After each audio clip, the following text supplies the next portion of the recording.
일요일 저녁 세상의 모든 지식과 소식을 알려드립니다. 새모지. 오늘은 유튜브 채널 1분 과학을 운영 중인 이재범 과학 커뮤니케이터와 함께하겠습니다. 어서 오십시오. 안녕하세요. 반갑습니다. 1분 네. 과학이라는 유튜브 채널을 운영하고 있는 이재범입니다. 네.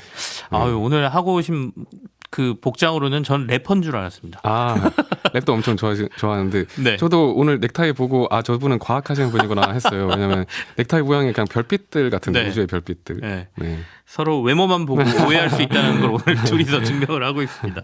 자, 오늘 겨울하고 과학을 좀 연결시켜가지고 재밌는 얘기를 좀 들어보려고 하는데 아, 예. 때마침 어제 비가 좀 내리더니 날씨가 네. 굉장히 추워졌습니다. 네. 그래서 겨울을 좀 준비해야 되나 이런 생각을 하고 있는데 과학적으로 겨울이 오는 원리를 좀 쉽게 설명해 주시면.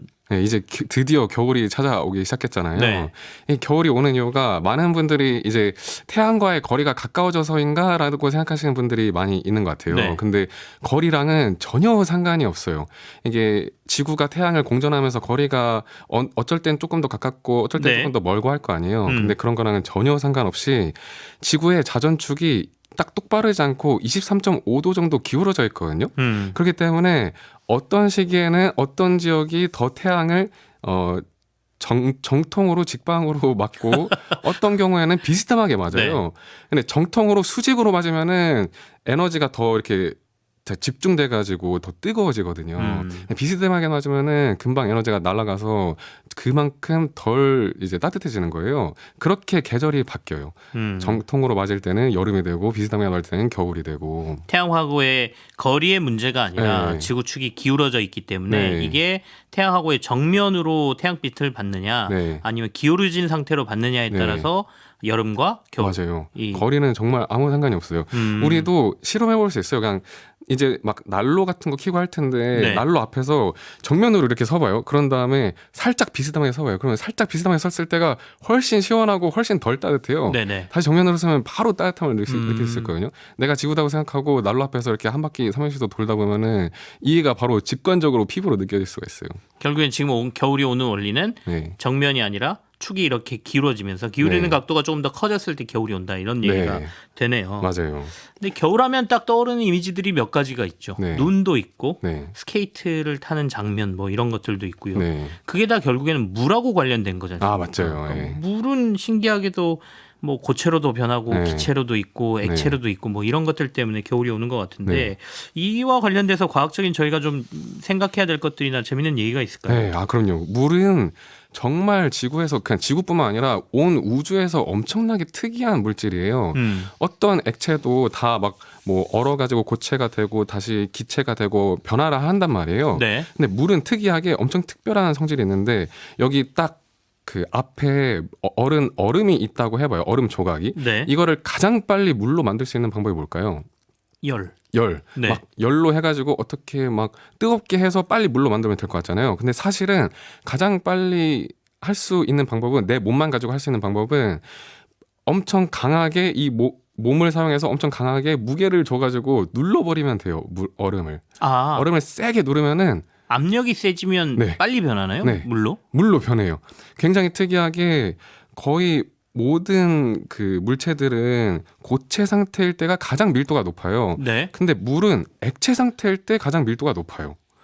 그래서 압력을 줘가지고 얘를 압력을 밀도를 줘서 높여주면? 밀도를 높여주면은 다시 물이 돼버리는 거예요. 저는 그건 전혀 몰랐습니다. 그쵸? 너무 그러니까 신기하죠. 빨리 녹이려면 얼음을 네. 열을 가하거나 이렇게 네. 막 비비거나 비비는 네. 것도 결국엔 열을 가하는 네, 거라고 열 생각했는데 가하는 거잖아요. 네. 어떻게 보면 이 비비는 행위는 네. 밀도를 높이는 행위가 될 수도 그쵸. 있겠네요. 그래서 우리 냉동실에 물병 같은 거 얼려놓으면 페트병으로 그러면은 빵빵해져가지고 터질라 그러잖아요. 그렇네요. 네, 얼음이 이제 더 커져가지고 부피가 커져서 밀도가 낮아지니까. 어렸을 때 네.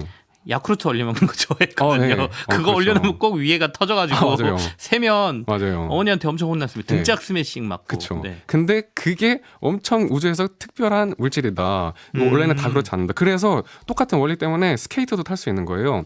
스케이트 날을 보시면은 엄청 얇잖아요. 네. 면적이 엄청 좁으니까 이 좁은 면적으로 나의 무게를 견디다 보니까 이제 얼음에 가해지는 압력이 커질 거 아니에요. 그렇죠. 그래서 순간적으로 우리가 얼음 위를 걸을 때마다 스케이트 날로 걸을 때마다 얼음이 녹으면서 물이 돼가지고 그래서 미끄러져서 갈 수 있는 거예요. 아, 얼음이 미끄러서 가는 게 네. 아니라 말씀하신 대로 네. 압력이 높아진 밀도 때문에 순간적으로 물로 물이 변하고 돼서, 네. 그 물 때문에 우리는 네. 스케이트를 탈 수 있다. 맞아요. 근데 정확히 이 이유 때문에 우리 그 지구에 있는 모든 생명체가 탄생할 수 있었던 거예요. 왜냐면은 얼음이 만약에 밀도가 낮잖아요. 그러면은 얼음이 밀도가 많이 높잖아요. 네. 물이 그러면은 얼음이 얼면서 뭐 냉하기 때 막 가라앉을 거 아니에요. 강의 물도 그렇고 바다의 물도 그렇고. 근데 얼음은 밀도가 낮으니까 어느 족족 다 위에만 형성되고 아래에 있는 물들은 얼지 않게 보온 효과를 주는 거예요. 그래서 생명체들이 그 아래서 계속 진화를 하면서 살아올 수 있었다라는 거. 네. 재밌네요. 물과 관련된 새로운 뭐 많이 알고 계시는 분들도 있겠지만 저는 네. 그 밀도와 관련돼서는 오늘 새로운 너무 재밌죠. 사실을 알았습니다. 네. 근데 겨울하면 또 떠오르는 게 동물들과 관련돼서 겨울잠이지 않습니까? 예. 겨울잠을 자는 동물들이 꽤 많이 있어요. 네. 근데 어떻게 이렇게 오래 잘 수 있나라는 게 개인적으로는 되게 예. 궁금하기도 하고 네. 그리고 저는 군대에 있을 때 동계훈련 나가면 네. 발이 너무 시려가지고 오래 못 자겠던데 잠도 못 자겠던데 그러니까요. 이 동물들은 어떻게 그렇게 오래 자나 싶기도 해요. 그러니까 참 대단한 것 같아요. 근데 말하신 대로 어떻게 이렇게 오래 잘 수 있을까? 아무것도 먹지도 않고 네. 어떻게 오래 잘 수 있냐면은 신진대사를 진짜 극도로 낮춰버리거든요. 네, 변온 동물 같은 경우들은 뭐 청개구리나 이런 뭐 애들은 원래 심박수를 1분에 50번 뛰던 거를 네. 1분에 한두 번으로 낮춰요. 그러니까 50분의 1 정도의 네. 이제 에너지로 이제 살아가는 거죠. 심장을 뛰면서. 그렇게 조금의 에너지만 필요하니까 이렇게 오래 살 수 있는 거거든요. 네. 특히 대부분의 겨울잠을 자는 동물들이 변온 동물들인데 이 그 동물들은 우리랑 다르게 항온 동물들과 다르게 스스로 체온을 조절을 못 해요. 네네. 우리는 막 피부를 데워가지고 따뜻하게 체온을 조절하는데 얘네는 그런 기능이 없어가지고 그냥 더 추워지기 전에 그냥 반 죽은 상태로 가사 상태로 심장을 한두 번씩 뛰면서 그냥 쭉 봄이 올 때까지 기다리는 거예요. 그렇네요. 가사 네. 상태라는 표현이 가사 맞는 것 상태. 같네요. 아까 네. 50번 뛰던 걸 뭐 네. 한 번, 두 번 심장 뛰게 만드는 거는 맞아요. 거의 뭐 반 죽어 있는 상태. 네, 맞아요. 네. 반 죽어 있는 상태로 그냥 사는 거예요. 음. 근데 원래 인간의 피 같은 경우는 얼어버리면은 피가 이제 얼면 어떻게 돼요? 이제 막 뾰족뾰족해지잖아요. 네. 뾰족해지면은 피가 다 터지고 해서 막 장기도 다 망가지고 할 수 있는데 이 변온 동물에는 그 특수한 그 물질이 들어있어가지고 얼지 않게 하는 물질이 들어있어서 아무리 차가워져도 피가 완벽하게 얼지 않아요. 그래서 전혀 장기에도 손상이 안 주고. 그러면 인간은 네. 아주 추운 환경에 노출되면 네. 혈액이 얼어서 죽어요. 얼어서 죽는 건가요? 네, 얼어서 다 찢어지면서 죽어요. 아. 그래서 연구를 하고 있는 게 있어요. 우리 네. 오래 살고 싶은 분들이 냉동 인간도 지금 하고 있는 그러니까요. 네. 급속 냉동 하면 급속 냉동 해가지고 얼려 버리잖아요. 네네. 그 얼릴 때 부동 물질을 그래서 넣어요. 피를 다 빼버린 다음에 부동 물질을 대신 넣어요. 아. 그래서 일단은 살려놔요. 근데 다시 그들을 깨우는 법은 아직 과학적으로 발견된 게 없는데 미래의 기술에서 알아서 할 것이다. 뭐 알아서 할 약간 이런 것이다 거죠. 하고 들어간 거예요. 아직은 어떻게 다시 빼낼 법은 몰라요. 미래를 너무 맹신하고 저희가 과학을 믿고 있는 거 아닌가 싶기도 그런 것 한데. 같아요. 근데 그러면 먹을 것이 있다라고 하면 네. 동물들은 겨울잠을 안 자도 되는 겁니까? 예, 맞아요. 먹을 것 있을 경우는 곰도 그렇고 제가 햄스터도 키우거든요. 네. 근데 햄스터 같은 경우도 먹을 거 있으면은 잠을 안 자요. 그리고 햄스터 같은 경우는 먹을 걸 막 이렇게 모아두고 잠깐 일어나서 먹고 다시 자고 이러기도 하고 뭐 곰 같은 경우는 먹을 거를 그 전에 많이 먹어서 지방을 아주 무겁게 축적을 한 다음에 네. 그 지방을 연소하면서 살아가는 거거든요. 근데 이거 사람도 사실은 똑같이 할 수 있어요. 사람도 1년 내내 365일 넘게 아무것도 안 먹고 산 사람이 있는 거 아세요? 실제로. 그게 가능합니까? 가능해요. 그러면 그분이 아주 뚱뚱하신 분이었어요. 살이 엄청나게 많으신. 네. 그 지방을 계속 연소하면서 365일 넘게 산 거예요. 뭐 물이랑 미네랄이랑 비타민 정도만 먹고 365일 넘게 살았어요. 수분하고 네. 뭐 필수 요소 이런 것만 네, 먹으면 영양분만 먹고. 다른 건 먹지 않아도 네. 1년간을 네. 살 수 있다. 네, 자기 지방만 태우면서. 딱 보셨을 때 저는 며칠 정도 지방을 태우면 그래도 한 견딜 수 있을 것 같습니까? 일주일 정도는 살 수 있으실 것 같아요. 일주일이요? 네. 쓸데없는 질문을 좀 한 것 같긴 한데 네. 유튜브에 없는다 박상님께서 네. 오 가쁜 과학 이러면서 반가워해주고 계십니다. 많은 아, 분들이 알아봐 주시는데 네. 앞서 이제 처음 들어오셨을 때 저희가 약간 사담을 나눴지 않습니까? 저는 이제 경제 쪽이라고 말씀을 드렸고 어렸을 때 과학을 되게 좋아하긴 했는데 저는 문과였습니다. 그러니까 우리 저는 경제학을 전공했습니다라고 말씀하셨잖아요. 노스캐롤라이나에서 대학 경제학 전공하셨다는데 어쩌다가 과학 유튜버가 되신 겁니까? 아, 원래 과학을 엄청 좋아했는데 유학을 가는 조건이 엄마랑 이제 계약을 할 때 약속을 할 때 네. 빨리 졸업해서 오는 게 조건이었어요. 왜냐면은 미국 유학비가 워낙 비싸니까. 그래서 딱 보는데 내가 과학을 좋아해서 과학을 하고 싶은데 이게 도저히 이렇게 빨리 졸업할 수 있는 각이 안 나오는 거예요. 그래서 뭔가 우리 부모님이 허락해 줄 수 있으면서 쉬운 전공을 고르자 해서 경제학을 해서 왔거든요. 아니 경제학이 쉽다고 하시면 다른 분들이 뭐라고 하실 것 같은데요. 저한테는 과학보다는 쉽더라고요. 저한테는. 네. 그래서 경제학 전공을 그러니까 유학 가는 것 때문에 경제학을 전공하셨는데 다시 돌아와서는 바로 과학으로 돌아서신 거예요? 네, 졸업하자마자 일본 과학을 시작했죠. 웹사이트부터 막 혼자 만들어서 막 과학 얘기하다가 일본 과학도 시작하게 됐죠. 결국에 어머니는 유학비는 다른 데 내시고 지금 맞아요. 이제 사시는 거는 과학을 통해서 살고 계시는 거네요. 그래서 오랫동안 되게 싫어하셨죠. 하는 거를. 지금은 좋아하세요? 지금은 그래도 좋아하세요. 오늘 MBC 여기 나왔다고 하면 엄청 좋아하실걸요. 그래서 바로 자랑하려고요, 엄마한테. 엄청 좋아하실 거예요. 그럼 이제 과학 전공은 아니시고 과학 지식을 그럼 어디서 얻으셔서 이렇게 유튜브를 하시거나 방송을 하거나 과학에 하십니까? 관심도 많고 우리 다 이 방송도 그렇고 유튜브에서 다 모든 걸 다 접할 수 있잖아요. 그래서 유튜브에서 많이 배우고 책 읽는 것도 엄청 좋아하고 강연 보는 것도 엄청 좋아하고 해서 그냥 관심사가 거기다 보니까 많이 얻게 되는 것 같아요. 네.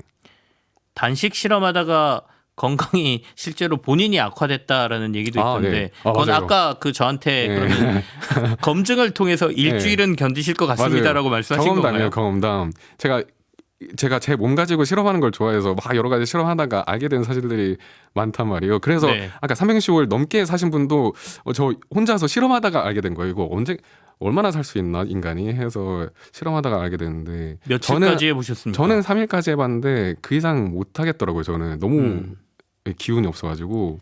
근데 아마 일주일은 하실 수 있을 것 같고. 계속해서 일주일이라고 말씀하셔가지고. 그래도 1년은 아니니까 건강하시잖아요 지금. 지금 아마도 라디오로 듣고 계신 분이 도대체 진행자는 어떻게 생겼나고 유튜브로 다들 들어오셔서 일주일 견딜 수 있는 몸을 구경하실 것 같습니다. 아니요, 최소한으로 심박수도 최소한으로 줄이시면은 일주일 조금 넘게도 가능하실 것 같아요. 아무것도 안 하고 아까 말한 대로 아무것도 안 하고 물 좀 먹고 맞아요. 비타민 같은 거 먹으면서 일주일은 충분히 견딜 수 있다. 심박수를 1분에 한 10회, 10회 정도로 줄여서 하면은 저 두 끼만 굶어도 죽을 것 같은데.